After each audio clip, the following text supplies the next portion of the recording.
Islamic stories, ঐতিহাসিক ঘটনাগুচ্ছ। মক্কার রাত, চারদিকে উত্তেজনা, কারণ একজন মানুষ পুরো আরব বদলে দিচ্ছিলেন। তিনি ছিলেন হযরত মুহাম্মদ সাল্লাল্লাহু আলাইহি ওয়াসাল্লাম। মানুষ ইসলাম গ্রহণ করতে শুরু করেছে, আর এটা সহ্য করতে পারছিল না কুরাইশরা। তারা ঠিক করল যেভাবেই হোক তাকে থামাতে হবে। সেই সময় মক্কার এক ভয়ঙ্কর যুবকের নাম ছিল উমর। শক্তিশালী, রাগী আর ইসলামের কঠিন বিরোধী। একদিন প্রচণ্ড রাগ নিয়ে তিনি তলোয়ার হাতে বের হলেন। উদ্দেশ্য একটাই, নবী সাল্লাল্লাহু আলাইহি ওয়াসাল্লামকে হত্যা করা। রাস্তায় যেতে যেতে একজন লোক তাকে থামালো, বলল, কোথায় যাচ্ছ উমর? উমর বললেন, মুহাম্মাদকে শেষ করতে যাচ্ছি। লোকটা ভয় পেয়ে বলল, আগে নিজের ঘরের খবর নাও, তোমার বোন আর ভগ্নিপতি ইসলাম গ্রহণ করেছে। এই কথা শুনে উমরের রাগ আরও বেড়ে গেল। তিনি দ্রুত বোনের বাড়ির দিকে রওনা দিলেন। বাড়ির কাছে যেতেই ভেতর থেকে কোরআন তিলাওয়াতের শব্দ শুনতে পেলেন। উমর দরজায় জোরে আঘাত করলেন। ধাম! ভেতরে সবাই ভয় পেয়ে গেল। দরজা খুলতেই উমর রাগে বোনের স্বামীকে মারতে শুরু করলেন।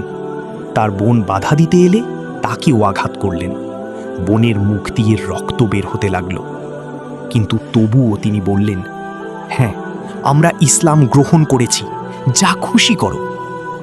উমর থেমে গেলেন। নিজের বোনের রক্ত দেখে তার মন নরম হয়ে গেল। তারপর বললেন, তোমরা যা পড়ছিলে আমাকে দেখাও। বোন বললেন, তুমি অপবিত্র অবস্থায় আছো, আগে নিজেকে পরিষ্কার করো। উমর গোসল করলেন, তারপর সেই লেখা হাতে নিলেন। সেটা ছিল সূরা তহার আয়াত। উমর পড়তে শুরু করলেন, আর প্রতিটি আয়াত যেন তার হৃদয়ে আঘাত করছিল। তার চোখ বদলে যেতে লাগল। রাগ ধীরে ধীরে শান্ত হয়ে গেল। তিনি কাঁপা গলায় বললেন, এটা মানুষের কথা হতে পারে না। তারপর তিনি জানতে চাইলেন, মুহাম্মদ এখন কোথায়? সাহাবীরা ভয় পেয়ে গেলেন, কারণ উমর এখনো হাতে তলোয়ার নিয়ে আছেন। তবুও তাকে নিয়ে যাওয়া হলো সেই ঘরে যেখানে নবী ছিলেন। উমর ভেতরে ঢুকলেন। সবাই উত্তেজিত, কিন্তু নবী সাল্লাল্লাহু আলাইহি ওয়াসাল্লাম শান্ত ছিলেন।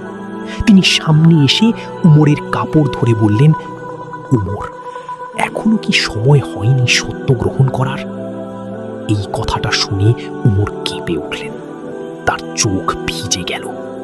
তারপর তিনি বললেন, আমি সাক্ষ্য দিচ্ছি, আল্লাহ ছাড়া কোনো উপাস্য নেই, আর আপনি আল্লাহর রাসূল। সেদিন পুরো ঘরে তাকবীর ধ্বনি উঠেছিল।